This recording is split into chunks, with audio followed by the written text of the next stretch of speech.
A very good evening to everyone. Today, we bring to you the third webinar in the Mantra for Change Inspire series. We have all been pondering about the economic implications COVID-19 has on the world that we live in. For organizations like ours working in the social purpose field of education and beyond, the challenges to funding and financial sustenance of our organizations in today's reality are many. The ambiguity of this situation continues to bother us, and we may not have all the answers for a significant amount of time. But what we as a community of social entrepreneurs and interventionists can do is explore approaches to manage this crisis and build entrepreneurial resilience so that we continue driving our causes.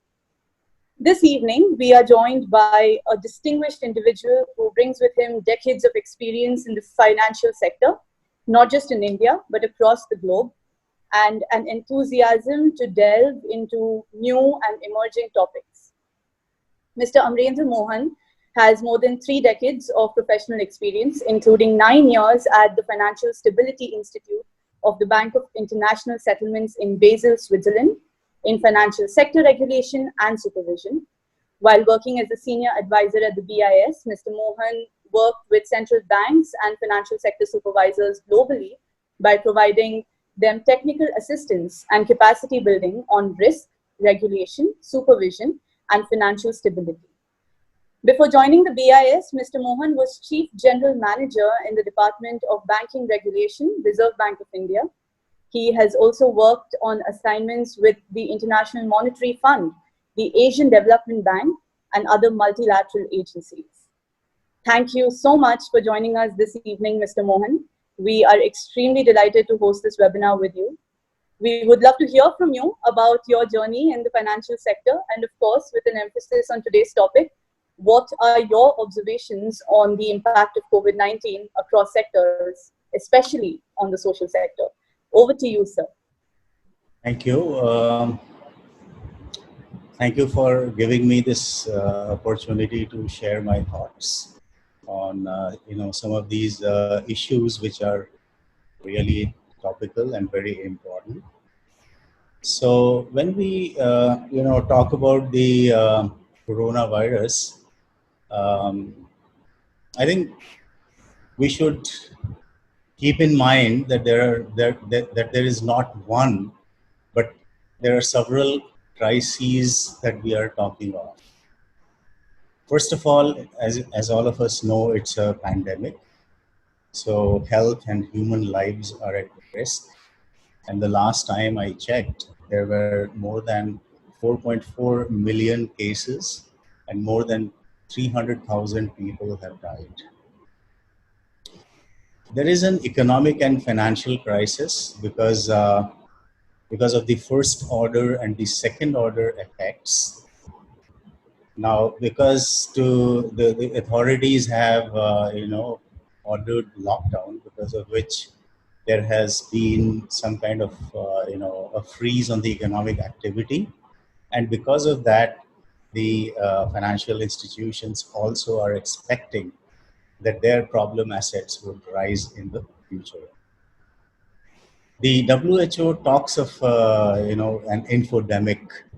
So there are a lot of fake news which is spreading, and this disinformation or misinformation is not good.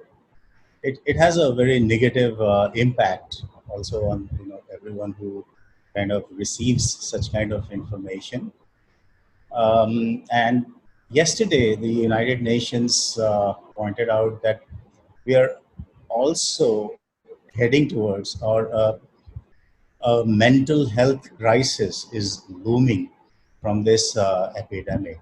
So there are several crises. Now, when I look at it from a banker's point of view, the bankers talk of risk, uncertainty, and fear.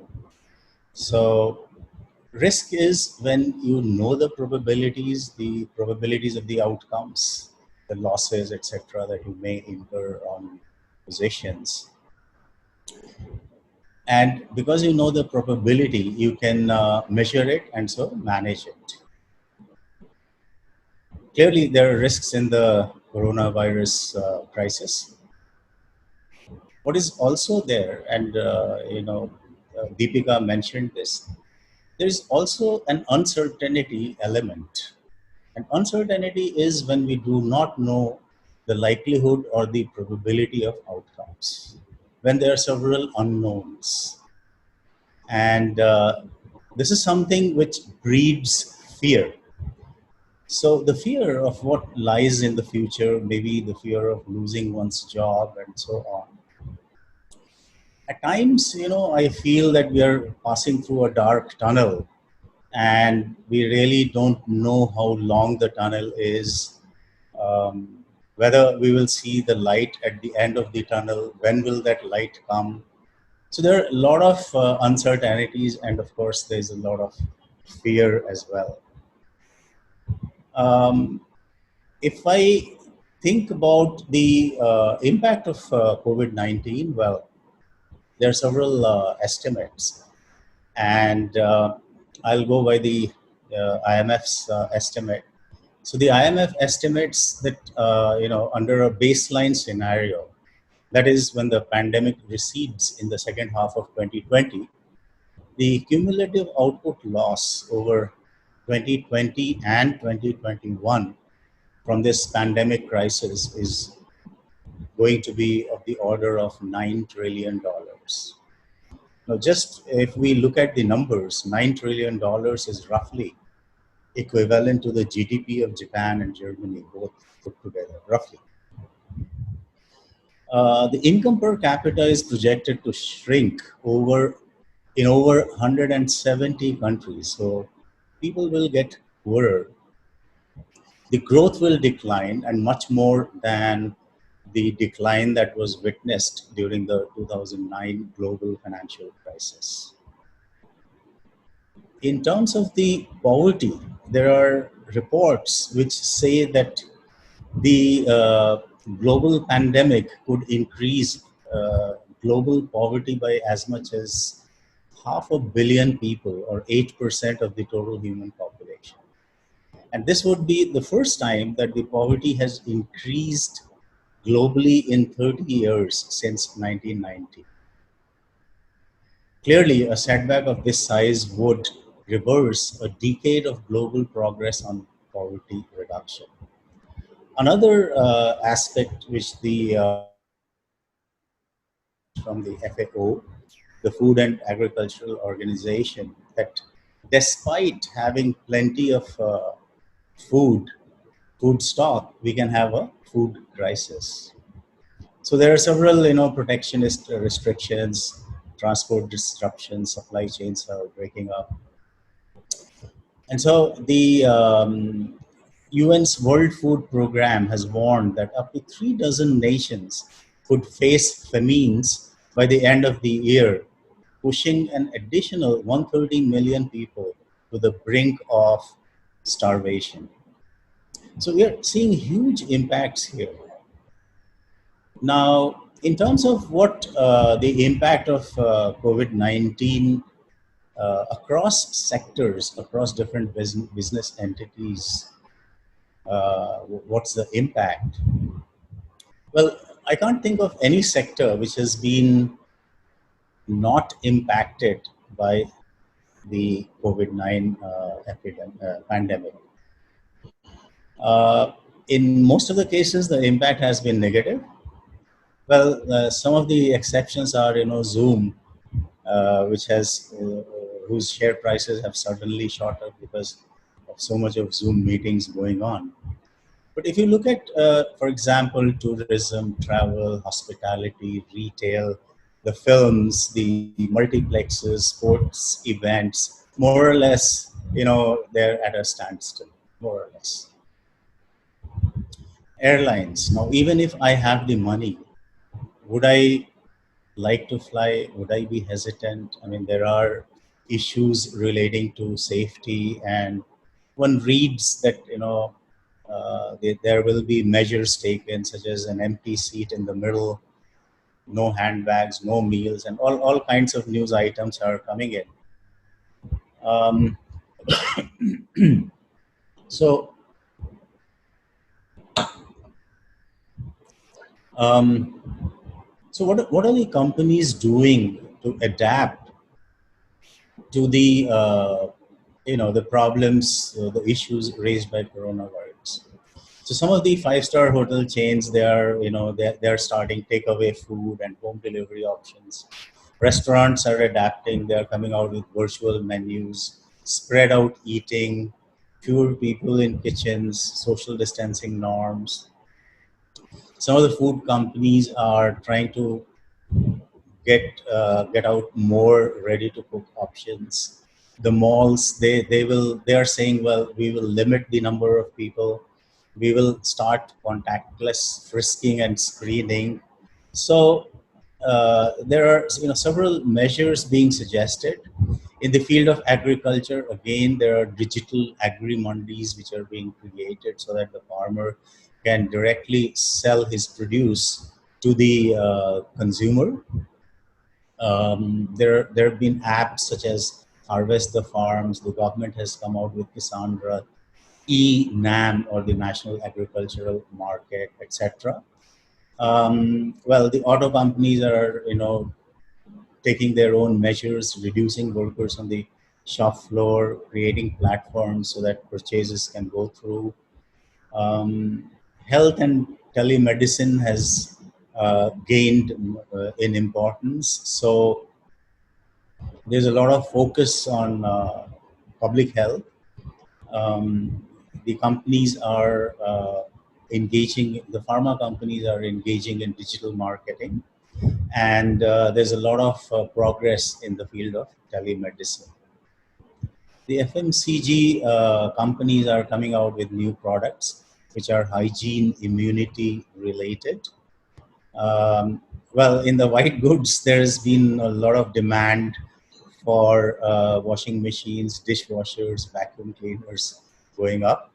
So that, in very brief, is the impact and some of the measures that the companies are taking to mitigate the impact of the coronavirus. Over to you, Deepika.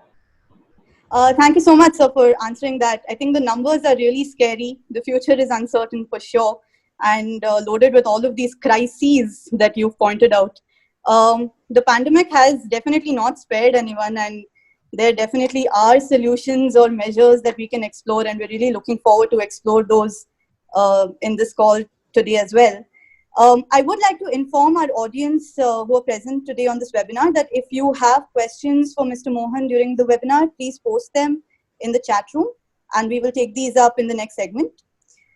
So moving on to our next part, some of our participants here would love to understand what strategies in the short term or approaches in the short term can be employed to mitigate the challenges of funding, especially when it comes to non-profit organizations, given that as social purpose organizations, we depend on various sources of funding, which are external. So, when I look at the social enterprises, it's very interesting, and I guess it's very important to note that the social entrepreneurs, they solve market and government failures. They solve these failures by serving the excluded and the vulnerable populations.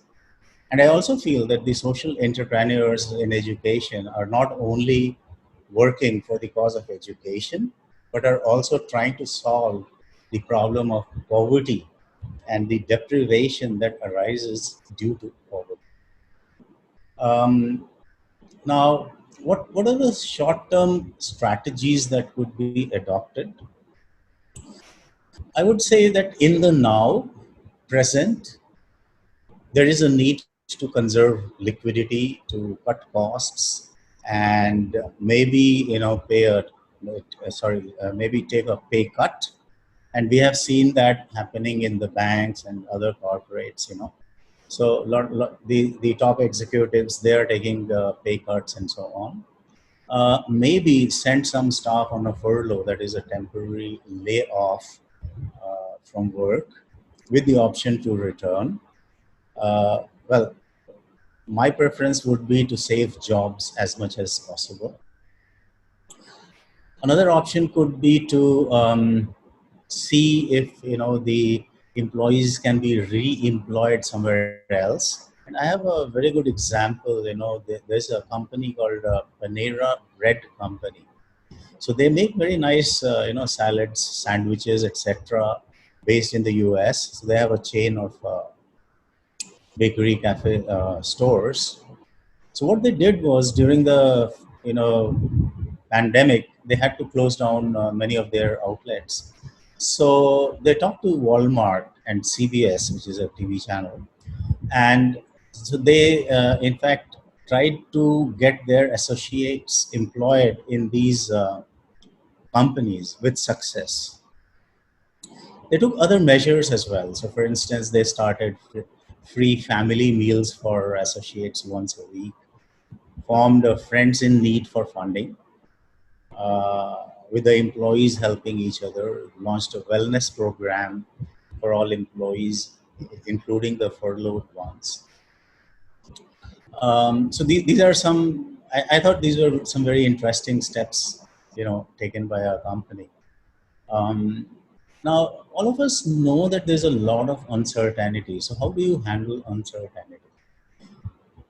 Basically, what I suggest is to build up scenarios. So, think of what would happen maybe in different time horizons, 1 month, 2 months, 3 months from now. Um, the impact of those scenarios on our funding, cash flows, and so on. And then what steps we can take to mitigate the issues that are there. Another important thing is to communicate with the stakeholders, including the employees, and explain as to why the actions as they're being taken are taken. The pandemic offers opportunities to act, to build trust, or to destroy it, or to lose it. And trust, in my view, can be built through open and honest communication and action. And of course, if you build trust, also trust with your funding organizations, then your funding it can be assured. Um, so that's all I would like to suggest. Over to you. Thank you, sir. Yes, I think something that many of our organizations, some of them on this call today also, have been exploring is one, the scenario analysis itself that you were talking about. What kind of scenarios can we expect, and how can we mitigate certain risks and challenges? And of course, I think I would agree with your point of communication, which builds the trust within the organization itself. And I think the most important thing that you touched upon here is the bias towards action that an organization needs to have during this time. However, while we do need to understand how to go about securing funding from external sources in the situation, are there revenue models that nonprofits can explore today to cover the costs, given the situation that we are in right now? Yeah. So, well, there are several revenue models which are possible, and social enterprises in different parts of the world are already using some of these models. But in my view, each social enterprise is different. The context is different. It has the context depends on the society, the economy, the governmental regulations, rules, the social practices, the social context in which the social enterprise operates. So it has to be context specific. And again, like, there are no silver bullets which will solve all the problems. But what would be needed is creativity and imagination on the part of the organization. One of the ways to get your work done is through the volunteers. If we could mobilize them and, well, on an ongoing basis, then of course the volunteers being a free resource, it would have no impact on the costs. Thank you. Great. So joining us in today's webinar are a number of early stage nonprofits, that is 0 to 3 year old organizations, who would like to know what are some key tips and activities for fundraising that they can employ, especially for them being early stage organizations. So my suggestion would be, and well, not only early stage, but those which are mature as well. I mean, so I would suggest that one needs to be creative. Here again, the communication is the key. So how do you communicate your cause to different um, stakeholders, including those who will be funding you? Being passionate about your cause, and to manifest that passion in the communication that you have. What is the story that you have? Whether you can communicate it properly. Effective use of technology or the digital channels. Uh, if we employ this effectively, then these tools allow us to transcend the barriers of geography, of time, and of funding constraints. These are very powerful tools. I have a story, in the U.S. There is an organization called Donors Choose, which is a crowdfunding platform with a difference. So the donors here, the donors who give donations to Donors Choose, don't only give donations, but they give certain items or provide funding for certain items which may be needed for certain projects being carried out in the classroom. So essentially, the donor is giving to a particular classroom and not just making a donation. So there is some kind of an attachment or connect which happens. And so the donors are involved. The students also feel that there are people outside who care for our class, who care for us, and who are funding us. So what they do is, and especially during the coronavirus times when these the schools are closed, the the program enables the teachers to get the supplies for different projects, etc., arts and craft materials, etc., to be sent directly to the students at their homes, and so that the students can carry on with their work. Another very interesting, initiative which this organization came up with is what they call citizens philanthropy. So let's say someone has $5, right? So $5 is, let's say, roughly around 400 rupees or less than that. So let that person also experience the joy of giving. Now that person can search a project which needs only $5, and that person is happy to fund it. So we don't need to go only after the millionaires, but also common people who can fund for projects or items which is within their reach with small amounts, and also these people can have the joy of giving. So this democratizes philanthropy and increases the pie of funding. um, I said that, do you have, as an early stage organization, do you have an inspiring story for your cause? And I'll tell you a very interesting and a very inspiring story that I came across in recent times. So there was this 99-year-old British Army veteran, Captain Tom Moore, who raised something like $38 million for the NHS. NHS is the UK's health service organization.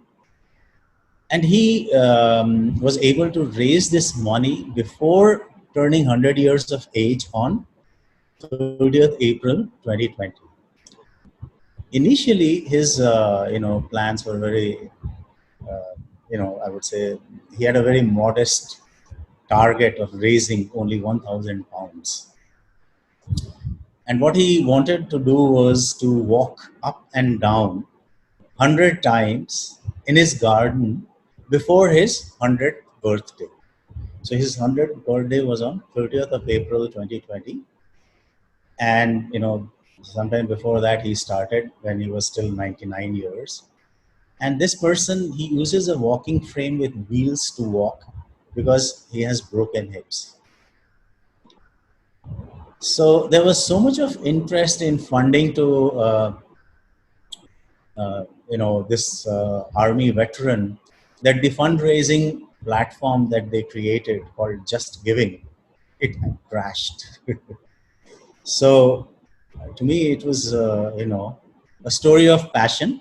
And if you're passionate, you can achieve a lot. I have another experience, which I have, well, in my personal capacity.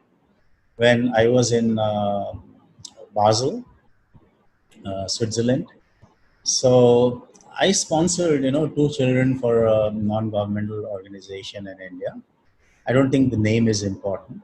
But what I liked about them was that they tried to establish a personal connect and a messaging through, sending me greetings and cards prepared by the the two girl childs whom I had sponsored.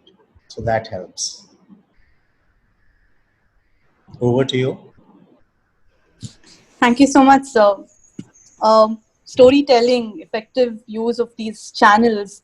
I think we have to be very communicative in these times, and we need to take more creative approaches to sharing our stories as well.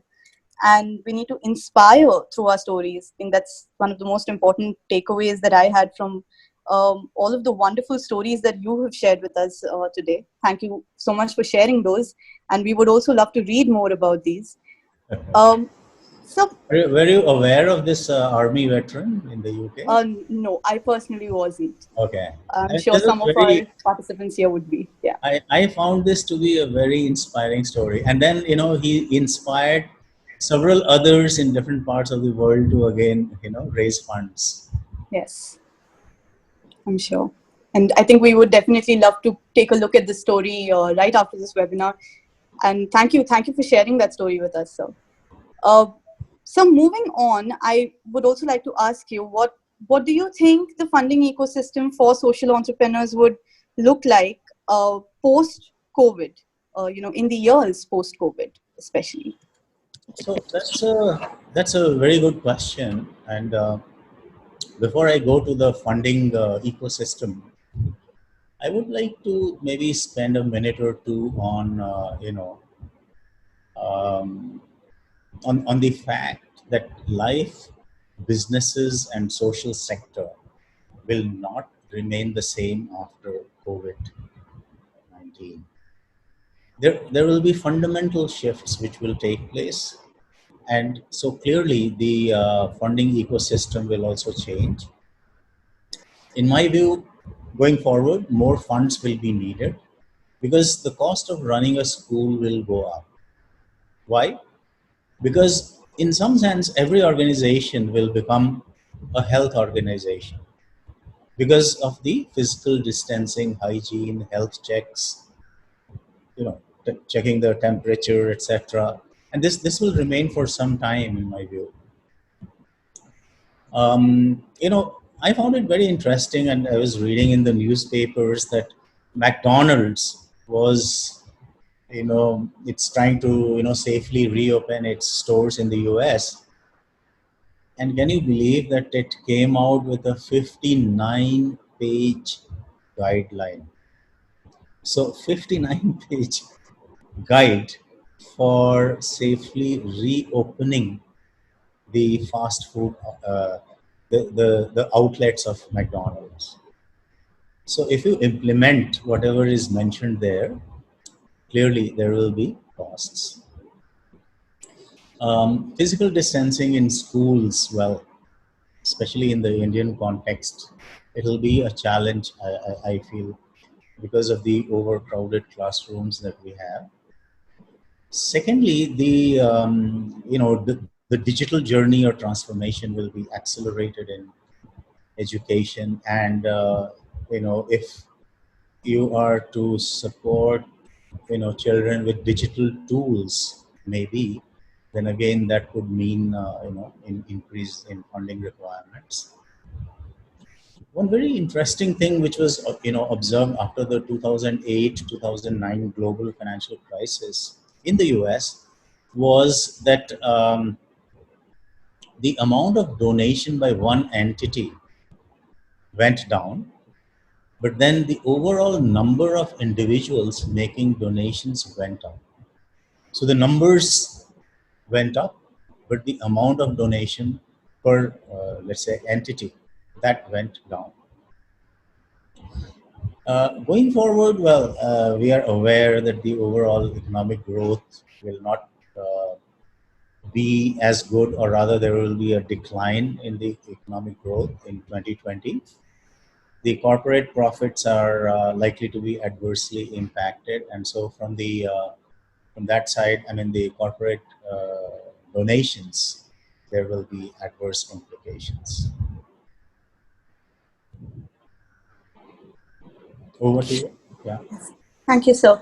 I think it's a very important lesson that we would have to learn as well from the 2008-2009 crisis, where you say that the amount of donation per donor went down, but the amount of donors itself went up. I think that's a very important aspect for us as nonprofits to also explore and diversify our pool while we are working on our causes. And I think it is very safe to say that life beyond COVID is going to be very different and probably a little harder as well. And I think it's the right time that we have to start thinking about a scenario where we will be COVID free, but not challenges free. So with that, I'd like to move on to the next part. Social entrepreneurs during this time, no doubt, have had to innovate tremendously, and they have pivoted to adapt to different uncertainties that today's scenario poses to them. What, according to you, are some common key attributes that social entrepreneurs must demonstrate to secure their organizations financially? So my response to this would be in two parts, and the first, relates to leadership. So what should leaders do? Because good leaders can create good organizations, financially viable organizations. And the second part relates to financial planning. So given the uncertainties that we have today, the companies which are relying on the conventional wisdom, they would, or the social entrepreneurs who go by just the conventional, let's say, rules, would discover that the old rules of the game no longer apply. And so the funding plans also need to be tailored accordingly.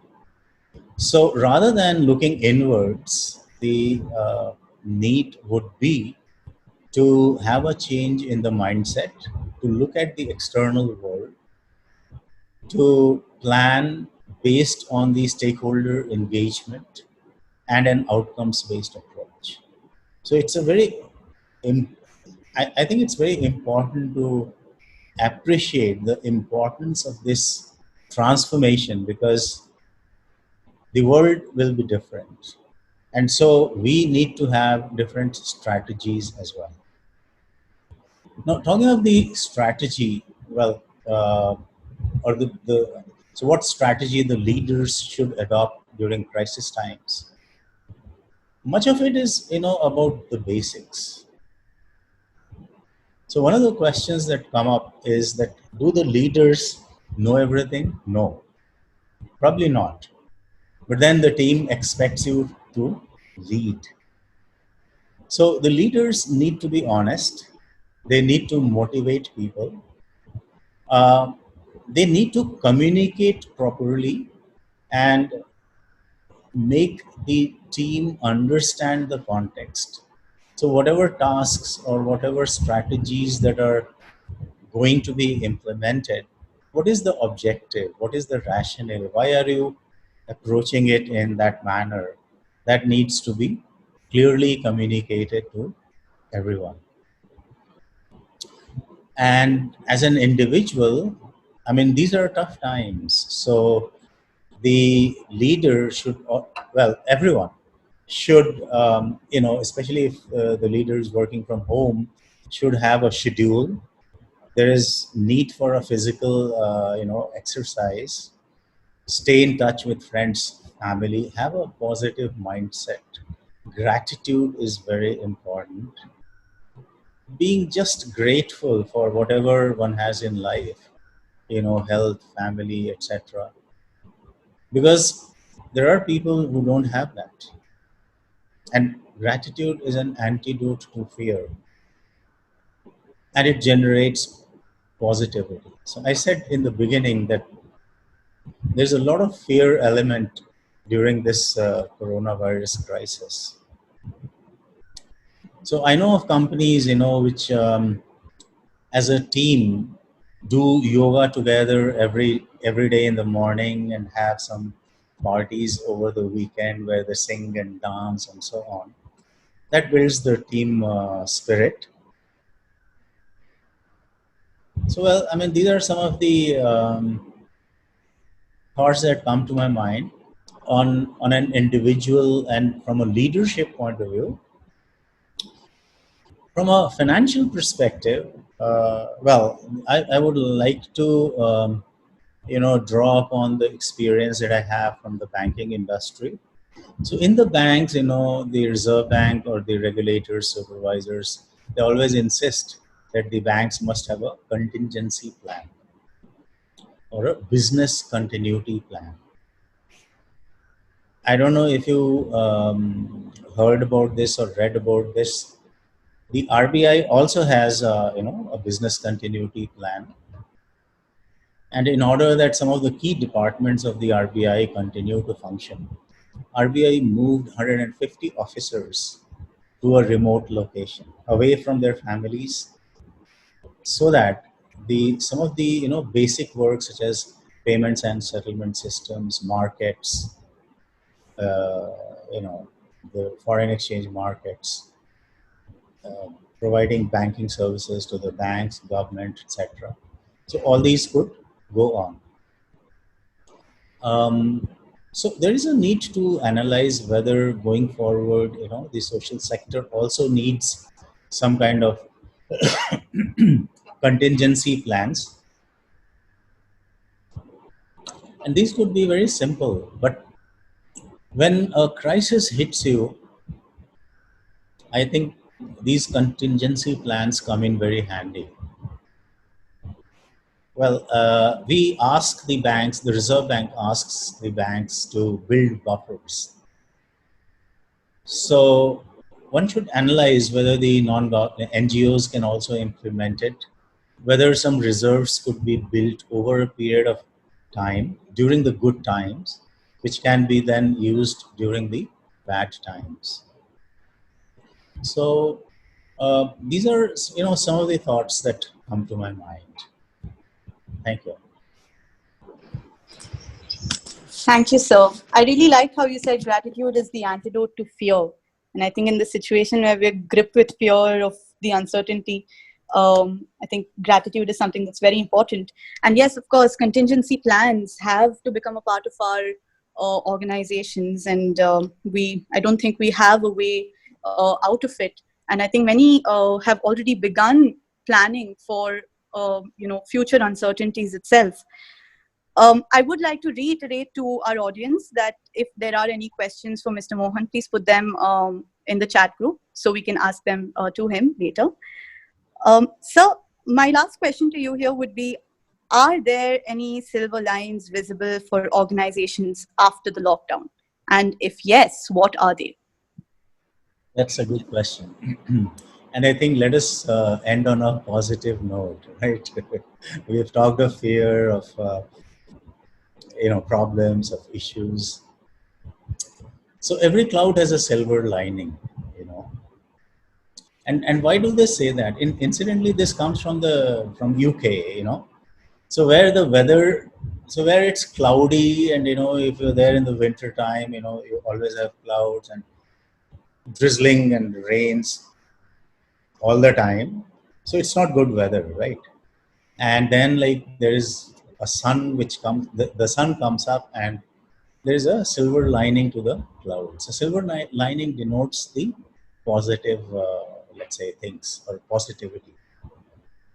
So we could keep looking at the cloud and not see the silver lining, or else we could look at the silver lining and convert every problem or crisis into an opportunity. And I think the choice is ours. Let me give you an example from the Indian manufacturing. So India was, before this pandemic, India was not manufacturing a single, PPE, personal protection equipment, or the N95 masks. Today, India is making at least 2 lakhs of these items on a daily basis. So there was a crisis, and then we in fact rose up to the occasion, and we were able to achieve this very positive outcome. See, what I feel is that humanity will survive. There have been crises before, and this one may not be the last that we will see. Humanity will survive. And you are in the field of education. Well, as long as human beings live, they will need education. So, what can we should ask ourselves, well, what can we learn from this crisis? What good can come out of this? And if you really think hard about it, there are a lot of positives that you can think of at an individual and at an organizational level. The pandemic is also an opportunity for all of us, who are in the education field, to remind ourselves of the new skills maybe which the students will need going forward, of creative problem solving, adaptability. So how do you adapt yourself to a crisis? So these skills are important. Hopefully, I think there will be more investments in healthcare and in education.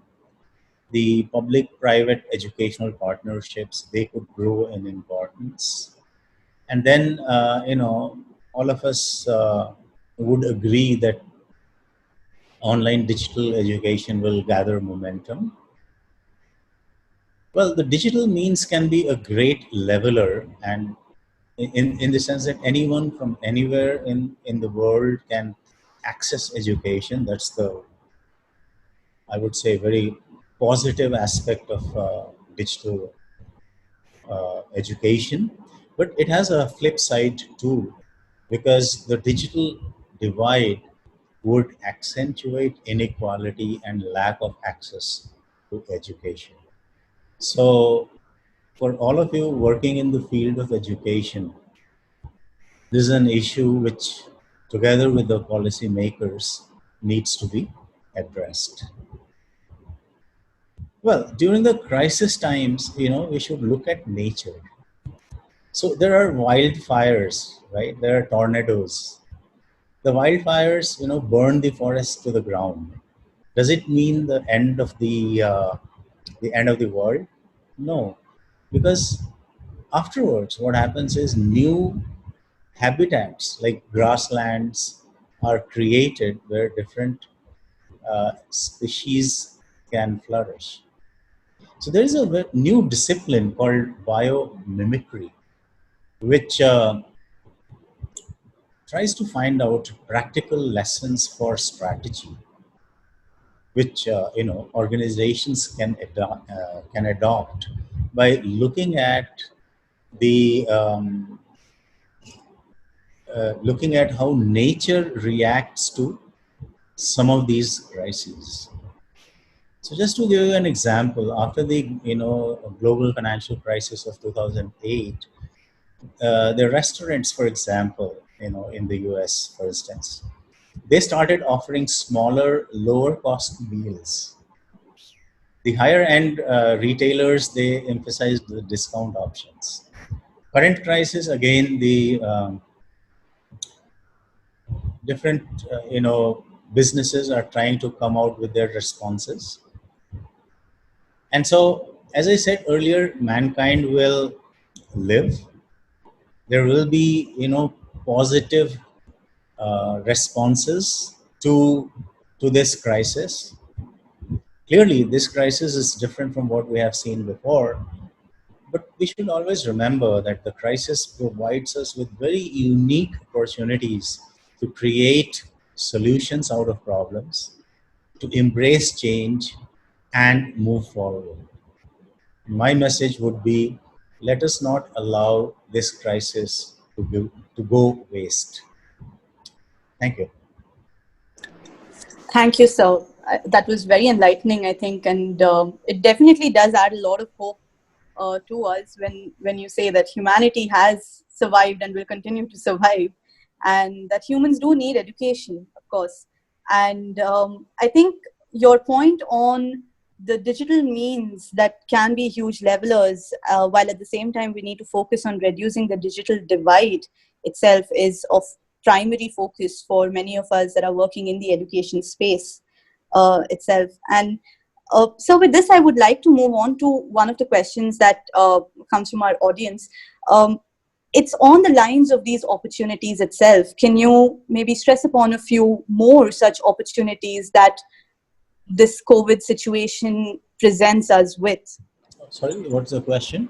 If there are any other opportunities that the current COVID situation presents us with, are there any more examples of such opportunities that you can share with us?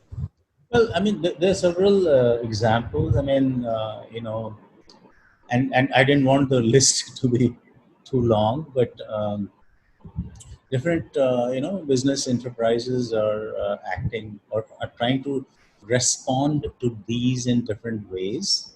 So just to one thing which comes to my mind. So I live in a housing society in Mumbai.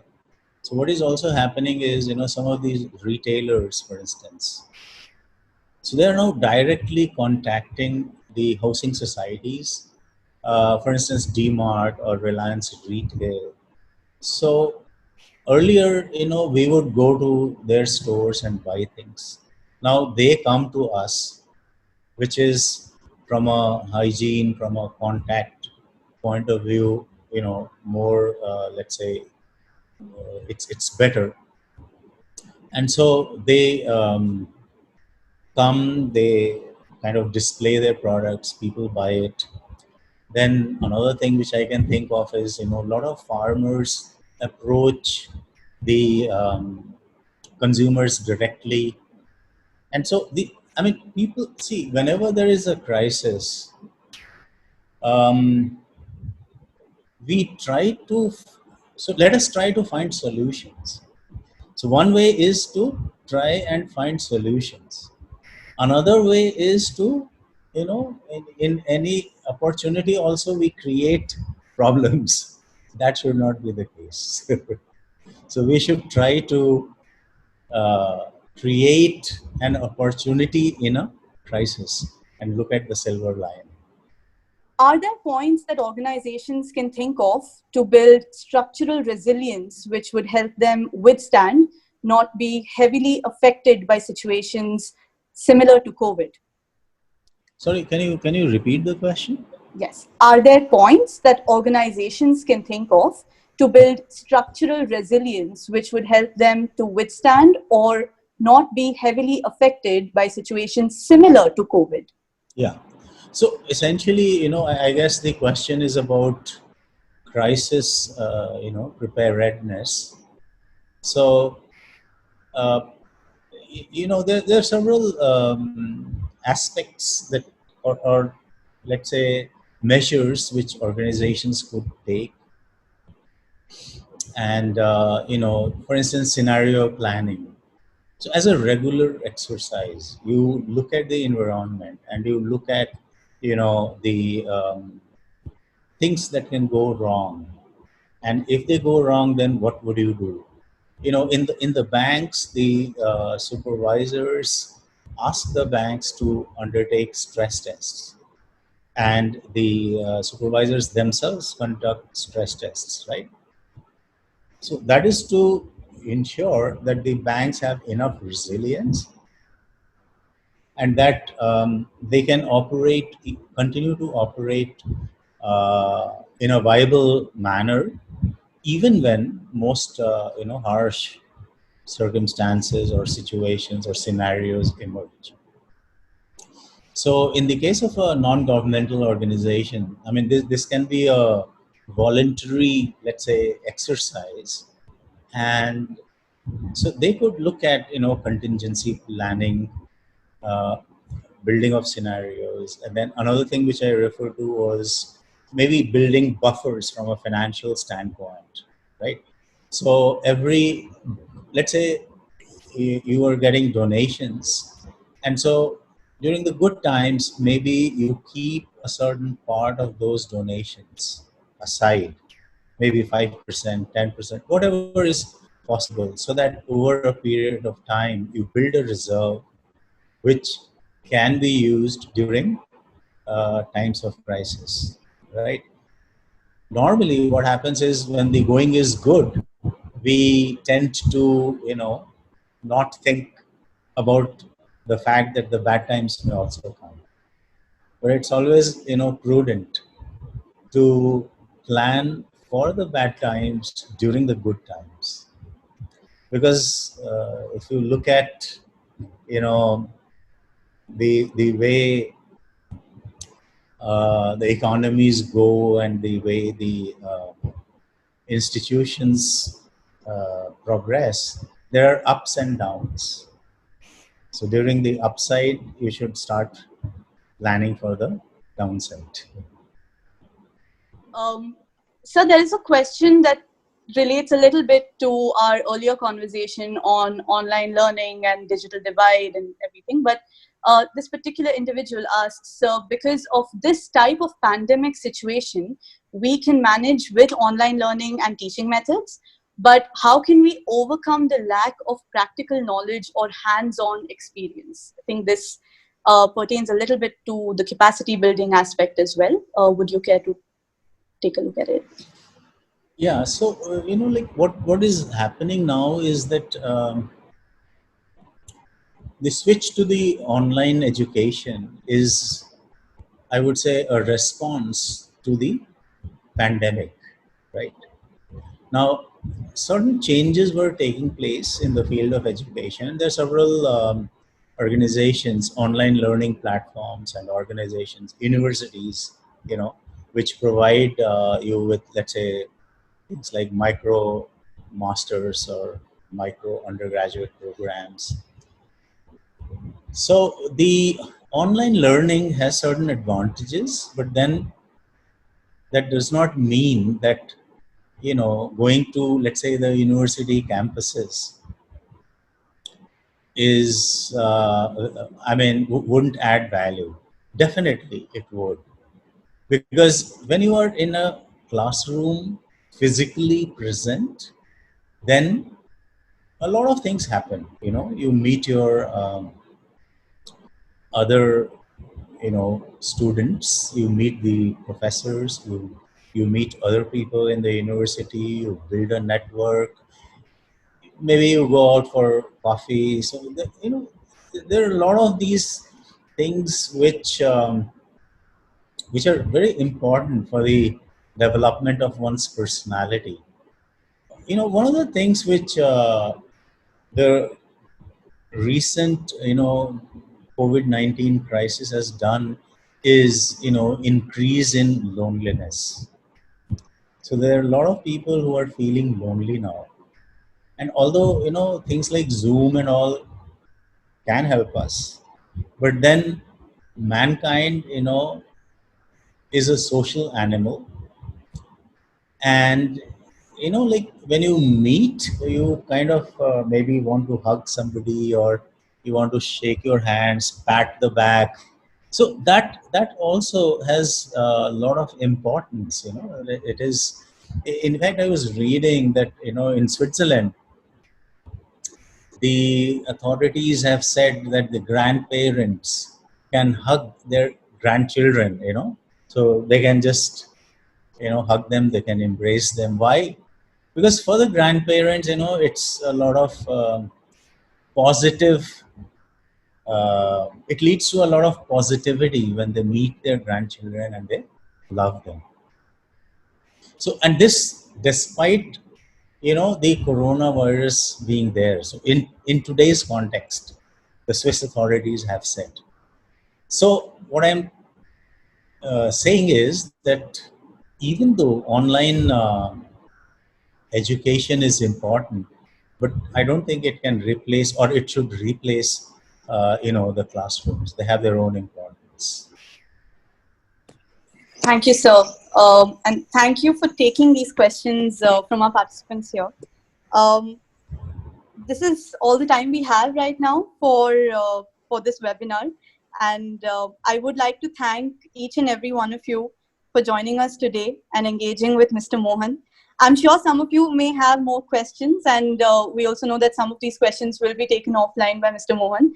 And for this, we will be sharing his contact details for you to connect with him, along with a few resources that Mr. Mohan has put together in his preparation for today's webinar itself, and also for his general reading. So you will receive all of these along with the link to this webinar's recording.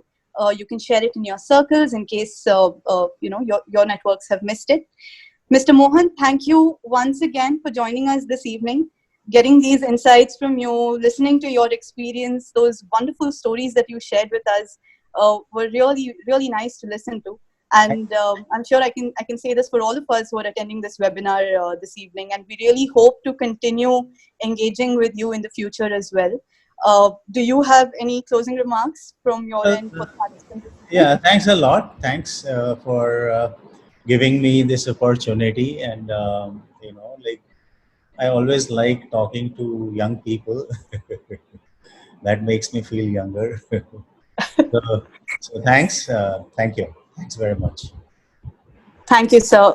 Thank you, everyone, once again for joining us this evening. I wish you all a wonderful weekend. Please stay tuned to our next webinar as well. Thank you.